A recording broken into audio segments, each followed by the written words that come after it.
Senator Blunt, Rochester is recognized. Thank you, Madam Chair, and thank you to the ranking member. Welcome back, Administrator Zeldin. Your attendance here is truly crucial. I want to start off by talking about 3 letters. A letter I sent with questions regarding the decision to close the Office of Environmental Justice and External Civil Rights. Number 2, your response to the letter, and then a letter of response from EPA Region 3 regarding an air monitoring grant in Delaware.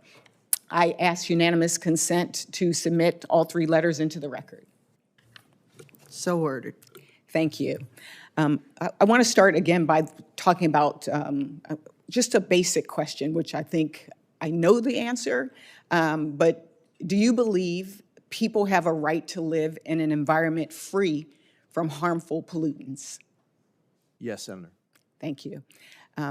This brings me to my first letter on the closure of the Office of Environmental Justice and External Civil Rights. Do you recall reading that letter? I've read every single letter that every member of Congress has sent me, Senator. And it brings me to the second letter, which was the agency response, which states that terminating this office was necessary, this is the quote, necessary to align EPA's workforce with the agency's current and future needs.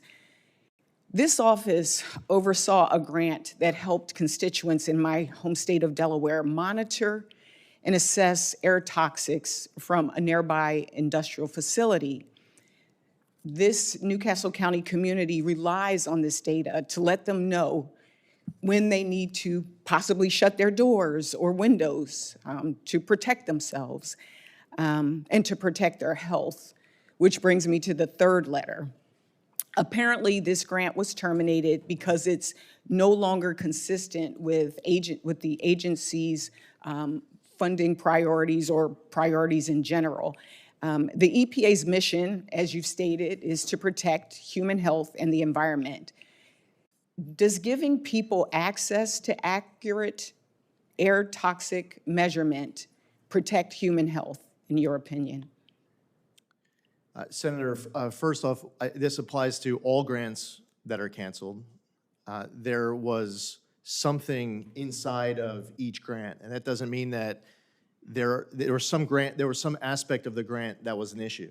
And that doesn't mean that for every grant, the entire grant was an issue. We're in the middle of a fiscal year having the conversation. So on any grant inside of your home state that was canceled, I welcome the opportunity to be able to sit with you. I will go through each grant. I'll tell you exactly what the issue was.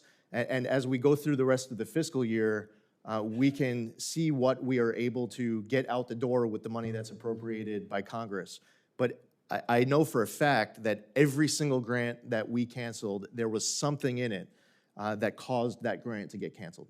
I would welcome the opportunity to sit down and specifically go through these grants.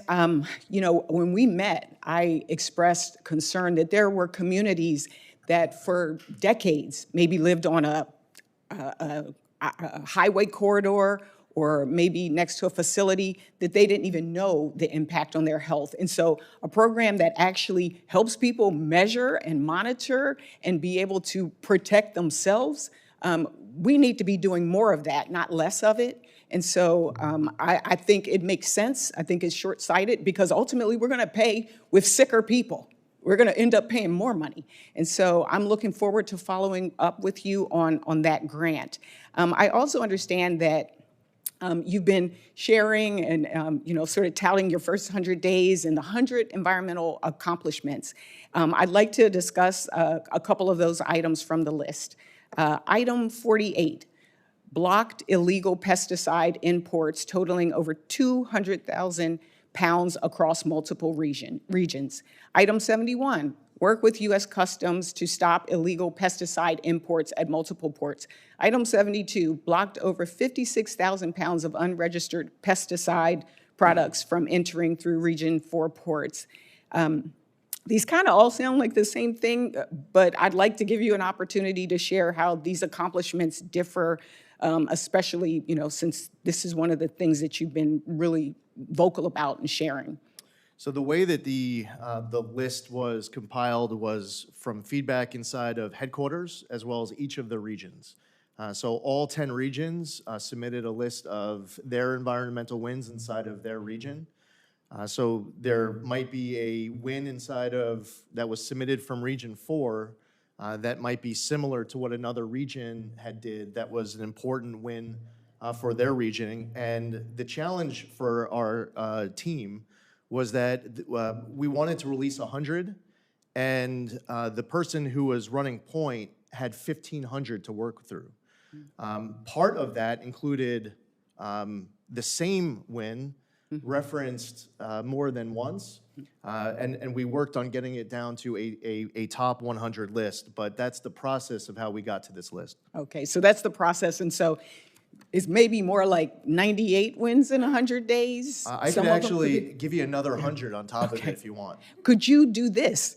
I'm going to ask you as a follow-up to submit for the record how many of these accomplishments were initiated or substantially underway during the previous administration.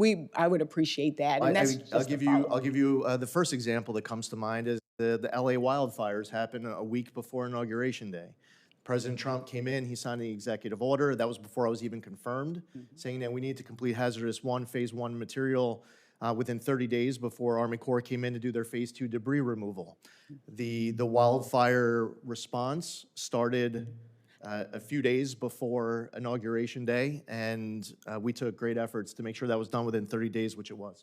Thank you. I am out of time, but if I could request the 100, you can share with us those same examples, and in addition to the other what was the first 96. Number? Senator, what was the first reference that you said? In terms of the... When you referenced yes, 3. Item 48, 71, 72. But again, as a follow-up, if you could just submit for the record, how many of the 100 accomplishments were initiated or substantially underway in the prior administration? Thank you so much, and I yield back, Madam Chair.